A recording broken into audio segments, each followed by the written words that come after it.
रात्रि में मैं इसमें प्रवेश करता हूँ। सूर्य चास्तम गते रात्रौ देहम संक्षिप्त मारुति। हनुमान जी महाराज ने सूर्य अस्त जब हुआ तो छोटा रूप धारण किया। बरखदंसक मात्रोथ बबूद वाद बुध दर्शन। हनुमान जी महाराज ने छोटा रूप धारण करके जो ही लंका में प्रवेश किया, मशक समान बिल्कुल छोटे हो गए, एक छोटे जीव के सदृश हनुमान जी महाराज हुए।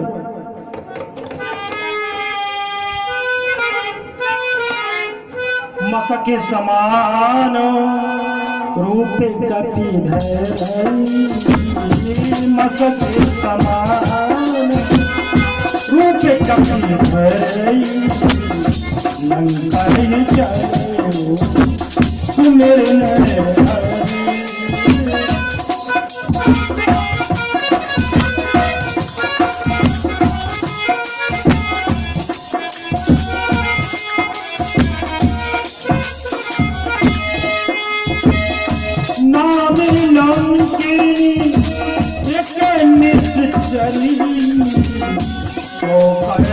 चले मोहन जाने नहीं मरम सच मोरा, मोरे आहार जान चोरा। छोटा रूप धारण करके हनुमान जी महाराज जाते हैं। मशक समान रूप कभी धरे और लंका ही चले समर न रहती। एक लंकनी जो लंका के द्वार पर रहती थी, उसने देखा कि कोई आया और देख करके भाग गई। कहने लगी कि कस्त्वम केन चकारेण यह प्राप्तो बनालया। कस्त्वम तुम कौन हो, केन कार्य ने किस कार्य से यहाँ आए हुए हो। हनुमान जी महाराज को देखा और कहने लगी कि हे सठ, हे मूर्ख, तू मुझे नहीं जानता, मेरा निरादर करके लंका में घुसे चले जा रहा है। एक चोर की तरह, जैसे चोर निशंक किसी के घर में घुस जाता है, ऐसे तू घुसा चला जा रहा है। हनुमान जी महाराज ने कहा कि ठीक है, मान लो कोई चोर चला जाता है, तू क्या करेगी। बोले कि चोर तो मेरा आहार है, मैं चोरों को खा जाती हूँ। ऐसा नहीं कि हम किसी के घर में जाए उसी को मारे, ये कहीं लिखा हुआ नहीं है। अरे उसमें कोई कमी तो हो, गलती तो हो, तब उसको मार पाएंगे। लंकनी का मतलब सुरक्षा व्यवस्था, लंका की जो सुरक्षा व्यवस्था थी, हर जगह अपनी अपनी सुरक्षा व्यवस्था होती है, लेकिन ये नहीं कि वो सुरक्षा व्यवस्था उल्टी दिशा में जाए। यदि उल्टी दिशा में, विपरीत दिशा में वो जाती है तो सुधारने का हमारा कर्तव्य है। हनुमान जी महाराज ने देखा कि ये सुरक्षा व्यवस्था तो विपरीत दिशा में जा रही है। महावीर जी ने पूछा कि कोई चोर यदि आता है तो तुम क्या करोगे। तो लंकनी बोली कि मेरा काम है, कोई चोर आता है तो मैं उसको खा जाती हूँ। हनुमान जी महाराज जब गए ना तो 10 रुपए का एक स्टाम्प तहसील से लेकर गए। पता नहीं लिखा पढ़ी कि कहीं जरूरत पड़ जाए, क्योंकि 100 पका और एक लिखा। हनुमान जी महाराज बोले तू सत्य कहे कि जो चोर जाता है उसको तू खा जाती है। बोले बिल्कुल खा जाती है। तो इस पर दस्तखत करो। दस्तखत करवाए लंकनी से, मुष्टिका लेकर एक मारा, जाकर के उधर गिर पड़े लंकनी। और देखिए आप, हनुमान पीताम वाम मुष्टिना गयाहनता तदेव पतितो भूमौ रक्त मुद्गमति भ्रसम। कौन को गलती हुई वो गिर पड़ी। हनुमान जी महाराज जी कहा तेरी खोपड़ी खराब थी। अरे किसी की खोपड़ी खराब हो तो उसको ठीक कर दो। ऐसी सुरक्षा व्यवस्था जो उल्टी दिशा में जा रही है। जैसे ही मुष्टि का मारा तो लंकनी कहने लगे तुम्हारा हमारा सत्संग बहुत अच्छा हुआ, लिखा हुआ है सुंदरकांड में। वो कहने लगी बहुत अच्छा सत्संग हुआ, एक मुष्टि का मारने पर सत्संग। अरे खोपड़ी खराब है, उसको ठीक करना पड़ेगा। कहने लगी कि मुझे याद है रावण आदि भाइयों को ब्रह्मा जी वरदान देकर गए थे, तो कह दिया था कि जिस दिन तू बानर की मार से विकल हो जाएगी, समझ लेना उस दिन राक्षसों का संहार निकट यानी पास आने वाला है। बहुत प्रसन्न हुई वो।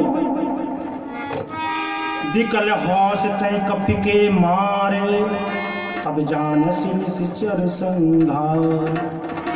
तात मोर यति पुण्य बहुता। हे तात मेरे बहुत पुण्य है, ताकि मैं अपने आंखों से श्री राम के दूत को देख रही हूँ। अरे बड़े पुण्य की बात होती है। देखो कोई समस्या जब आती है तो आदमी जब परेशान होता है पता है कहाँ जाता है?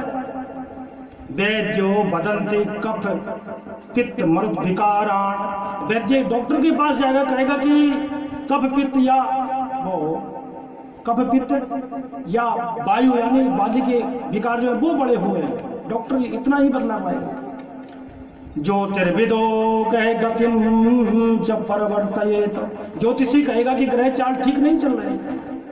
भूत विदो भूत विसंगा वदंती, झाड़ फूक वाले कहेंगे कोई चक्कर है।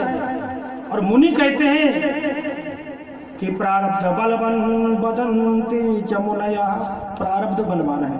तो कहीं ना कहीं जाता है व्यक्ति जब परेशान होता है। तो जैसे ही वो विकल हुई और हनुमान जी महाराज से हाथ जोड़कर कहने लगे कि मेरा बड़ा पुण्य था जो अपने नेत्रों से आपको देखा। धर्मेन हन्यते व्याधि, धर्मेन हन्यते व्याधि, अन्यते धर्मेन च व्याधि, व्याधि धर्म से व्याधि दूर हो जाती है। धर्मेन हन्यते व्याधि, धर्मेन हन्यते ग्रहा, धर्मेन हन्यते शत्रु सर्वे पुण्य पराजय। धर्म से व्याधि दूर हो जाती है। धर्म से ग्रह कहीं प्रतिकूल है तो अनुकूल हो जाते हैं। धर्म से कितना बड़ा शत्रु हो वो कमजोर हो जाता है, कहां तक कहीं पुण्य से सब पराजित हो जाते हैं। आज जोड़ करके कहने लगी कि मेरे बहुत बड़े पुण्य हैं जो मैंने अपनी आंखों से आपको देखा। तात स्वर्ग अपवर्ग सुख, स्वर्ग यानी 7 लोग ऊपर हैं, भूर भुवा स्वः महाजना तपाव सत्यम। और 7 लोग नीचे हैं, अतल वितल सुतल तलातल महातल रसातल और पाताल। बीच में मध्य में हमारा जो भूल हो।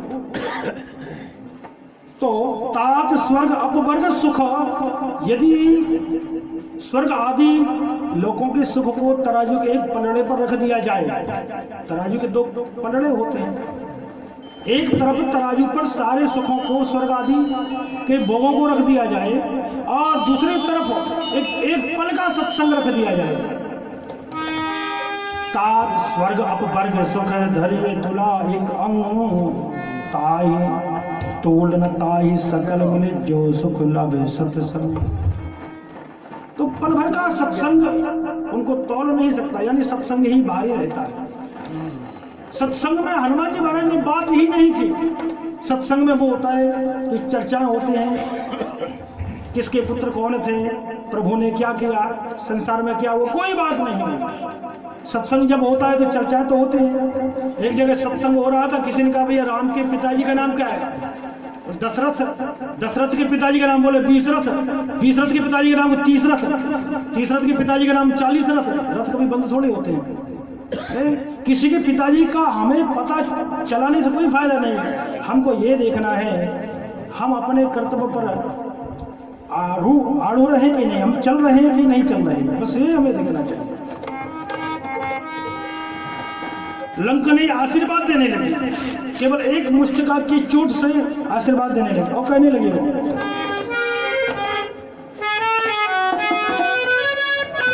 प्रवेश नगर की जे सब प्रवेश नगर की जे हृदय राखे को चल करली सुधार को करिए मिताई गोपाल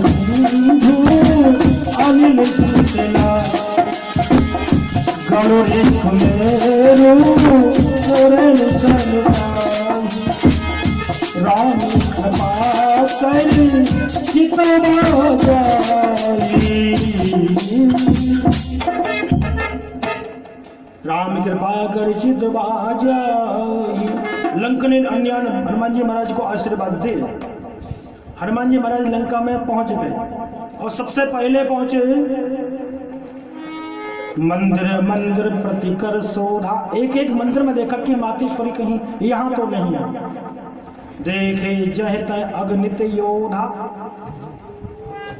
जैसे ही रावण के महल में गए, गयो दशानन मंदिर माही अति विचित्र, बहुत विचित्र तरीके से वो रावण का महल बना हुआ था। उसका जो क्वार्टर था रावण का बड़ा अद्भुत था और उसमें रावण शयन कर रहा था। शयन किए देखा कपिते ही, वहां पर शयन करते हुए रावण को तो देखा, पर मंदिर मोहन दीख बई दे ही जानकी जी को वहां नहीं देखा। रावण वहां सो रहा था। इसको जब कहीं पलट दिया करो, कमरे को पलट दिया करो, तब दिला। रावण सो रहा था, लेकिन शास्त्र आदेश करता है। मुझे बताओ, संत महात्मा घर पर आए तो क्या करना चाहिए? सोते रहना चाहिए? अरे हनुमान जी महाराज घर में आ गए, रावण सो रहा है खर्राटे बजा करके।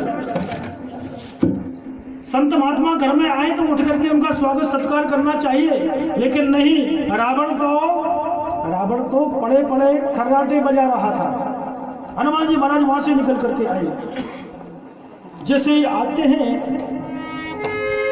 भवन एक पुण्य दीख स्वभावा, हरि मंदिर तहे भिन्न बनावा। एक भवन दिखा, प्रतीत होता था कि यहाँ भगवान का मंदिर, लगता है कोई भक्त यहाँ रहता होगा। और रामायुध अंकित ग्रह, उसके द्वार पर भगवान के आयुध आदि के चिन्ह परिलक्षित थे। शोभा वर्णि न जाय, नव तुलसी का वृंद तह देख हर्ष कपिराय। तुलसी के जो है और छोटे छोटे वृक्ष वहां लहरा रहे थे, उनको देख करके हनुमान जी महाराज ने सोचा कि कोई भक्त का ये और भवन हो सकता है। हनुमान जी महाराज ने उसको देखा, देख करके बड़े प्रसन्न हुए, लेकिन प्रसन्नता के साथ साथ एक चिंता हुई, आश्चर्य हुआ। आश्चर्य ऐसा होता है कि जल में लग रही आग, एक अचंभो में सुने आई, जल में लग रही आग, मछली खेल रही थी, पानी में कहीं आग लग जाए तो ये आश्चर्य मेरी बात है। हनुमान जी महाराज ने देखा कि लंका में जहां निश्चर ही निश्चर, राक्षस ही राक्षस, यहाँ भगवान का भक्त कैसे हो सकता? ये विषाद करने लगे, चिंता करने लगे। लेकिन तुलसी वाटिका यत्र पुष्पांतर सता व्रता, तुलसी के छोटे छोटे वृक्ष पुष्प लगे हुए, पुष्प यानी फूल लगे हुए थे। हनुमान जी महाराज वहां विचार करने लगे कि यहाँ तो कोई भगवान का भक्त हो नहीं सकता। मनमहु तर्क करे कपिलागा, ते ही समय विभीषण जागा। मन में जब विषाद हुआ, तर्क करने लगे कि यहाँ कैसे कोई भक्त हो सकता है। उसी समय विभीषण जी जागे, क्योंकि संत का जब पदार्पण हो तो हमको जाग जाना चाहिए। जब हनुमान जी महाराज रावण के महल में गए तब तो वो खर्राटे बजाकर सो रहा था, और छोटे भाई के पास आए तो वो जाग गया। और जाग करके जैसे ही जागा, जब हम नींद से जागे, प्रभात काले संयम चा परित्यज, प्रभात बेला में जब सैया को छोड़े तो प्रभु का नाम अवश्य स्मरण होना चाहिए। जैसे विभीषण जागा, राम राम ते सुमिरन कीन्हा, जैसे ही जागा राम राम राम, प्रभु का नाम अवश्य में होना चाहिए। एक कवि ने तो बहुत अच्छा लिखा है। एक कवि ने कहा है कि जब भी नयन मूंदो, जब भी नयन खोलो, सीताराम बोलो मुख से, सीताराम बोलो। जब भी नयन मूंदो यानी जब सो तो भगवान का नाम लेकर के सो, और जब नयन खोलो उठो तो भगवान का नाम लेकर ही उठो। प्रभु से प्रार्थना करो कि हमारा ये दिन जो है मंगलमय हो। जैसे हम कोई काम करते हैं, मान लो मकान बनवाया, उसकी नींव लगवाते हैं, भूमि पूजन कराते हैं, मंगलाचरण होता है कि हे परमात्मा ये हमारा कार्य निर्विघ्न समाप्त हो। बस ही किसी काम के लिए हम जाते हैं तो मंगलाचरण करते हैं, भद्र कामनाएं करते हैं। उसी प्रकार से दिन के प्रारंभ में मंगल आचरण करें, उठ करके पृथ्वी को दंडवत करके कहें कि हे परमात्मा आज का दिन अच्छा निकले, अच्छे लोगों से हमारी भेंट हो, प्रसन्नता हो, उन्नति और तरक्की के द्वार खुले, तो मंगलाचरण होना चाहिए। वैसे ही विभीषण जागा और राम राम तेहि सुमिरन कीन्हा। अब प्रश्न चिन्हों से तो पता लग गया था भगवान का भक्त है। जब उसने राम राम कहा, अब तो पक्का भगवान का भक्त ही होगा। राम राम कहि सुमिरन कीन्हा, हृदय हर्ष कपि सज्जन चीन्हा। हनुमान जी महाराज को पहचानते देर नहीं लगते। अभी थोड़ी देर पहले क्या हुआ था, निशिचर एक सिंधु महुरा है, करी माया नभ के खग्गा है। जो निशाचरी रहती थी उसके कपट को पहचानने में हनुमान जी ने एक पल नहीं लगाया। तासु कपट कपि तुरत ही चीन्हा। कपट को भी पहचानते हैं हनुमान जी महाराज और सज्जन को भी पहचानते हैं। यहाँ देखिए, हृदय हर्ष कपि सज्जन चीन्हा। विभीषण को देखा कि भगवान का भक्त है और कहने लगे कि इससे चाहे हट करके पहचान कर नहीं पड़े, लेकिन मैं जरूर इससे मिलूंगा। ऐसा हट कर हो पहचानी साधु ते हो न कर जहानी। तो हनुमान जी महाराज ब्राह्मण वेश धारण करके गए विभीषण से मिलने के लिए, क्योंकि मैं कहीं ऐसे जाऊंगा तो ये समझेगा कि लंका में ये परकोटा लगा हुआ है, लंकने वहां चौकीदारी करती है, तो ये बानर कैसे आ गया। इसलिए हनुमान जी महाराज ने ब्राह्मण का रूप धारण किया और जाकर के सुनत विभीषण उठत है आए, करि प्रणाम पूछी कुशलाई। विभीषण के संस्कार बहुत अच्छे थे, क्योंकि विभीषण कोई कॉन्वेंट स्कूल में विद्याध्ययन करने नहीं गए थे। हिंदू संस्कृति थी, आकर के चरण बंदन किया। और कॉन्वेंट स्कूल होते तो हाय हाय हाय हाय हाय हाय, तो संस्कार हमें कहां से प्राप्त होते हैं? हिंदू संस्कृति से। विभीषण ने चरण बंदन किया हनुमान जी महाराज। बोले ब्राह्मण देवता बड़ी कृपा की, कहां से पधारे हैं? और विप्र कहाऊ निज कथा बुझाई। हे ब्राह्मण देवता, आप कहां से आए? आपकी कथा मुझे सुना कि तुम हरिदासन मह कोई। व्यक्ति को देखते ही पता चल जाता है कि ये इसके अंदर कौन से संस्कार हैं। देखते ही और उनका शरीर गदगद हो गया, रोमावली खड़ी हो गई, पुलकायमान हो गई। और आपने बहुत बड़ी कृपा की। हनुमान जी महाराज से जब पूछा तो हनुमान जी महाराज ने क्या कहा? तब हनुमंत कही सब। हनुमान जी महाराज से क्या पूछा विभीषण ने कि विप्र कहो निज कथा बुझाई, तुम्हारी कथा हमको कहो। तो हनुमान जी महाराज ने कहा कि कहीं नाम भी बताना पड़े, कहीं नाम भी बताना पड़े तो वो ऐसे मत बताओ। कोई पूछे तुम्हारा नाम क्या है, तो एक संत ने तो यहाँ तक कहा है कि अपना नाम बताने में भी बुराई है। कि किसी से कहो हमारा ये नाम ये है तो अभिमान का सूचक होता है। कोई पूछे तो कहो देखो भगवान की कृपा से गुरु महाराज के द्वारा हमारा ये नाम दिया गया है, ऐसे मतलब कृतज्ञ होकर के बताओ। तो हनुमान जी महाराज से जब पूछा तो हनुमान जी महाराज कहते हैं तब हनुमंत कही सब राम कथा निज नाम। हनुमान जी महाराज ने पहले राम की कथा कही, तदुपरांत कहा कि मेरा नाम हनुमान है। राम की पूरी कथा सुना करके कहा कि मेरा नाम हनुमान है। और अभी जो मैनाक ने कहा था कि थोड़ा सा विश्राम कर लो, जलपान कर लो, तो हनुमान जी महाराज ने कहा था कि राम काज कीने बिनो मोह कहा विश्राम नहीं। और यहाँ जब विभीषण ने कहा तो राम कथा सुनाना शुरू कर दिया, प्रारंभ कर दिया। कहने का मतलब जहां तक श्रोता नहीं होता वक्ता का मन प्रसन्न होता नहीं। जैसे एक श्रोता चाहता है कि मुझे अच्छा वक्ता मिले, वैसे ही वक्तव्य का बोलने वाला चाहता है कि अच्छा श्रोता हो। तो राम कथा सुना करके अपना नाम दिया हनुमान जी महाराज। तब हनुमंत कही सब राम कथा निज नाम। कथा सुनाई। अब ये कैसे पता चले कि कथा सुनी कि नहीं सुनी? किसी को कथा सुनाओ, आदरणीय हमारे पटेल साहब से यहाँ से उठकर चले गए, बैठ भी गए, अब कहीं पूछो कथा सुनी कि नहीं, तो ये कैसे पता चलेगा कथा सुन ली कि नहीं सुनी? तो एक उदाहरण ध्यान देना, इसके द्वारा आप परीक्षण कर सकते हो कि किसी ने कथा सुनी या नहीं। देखो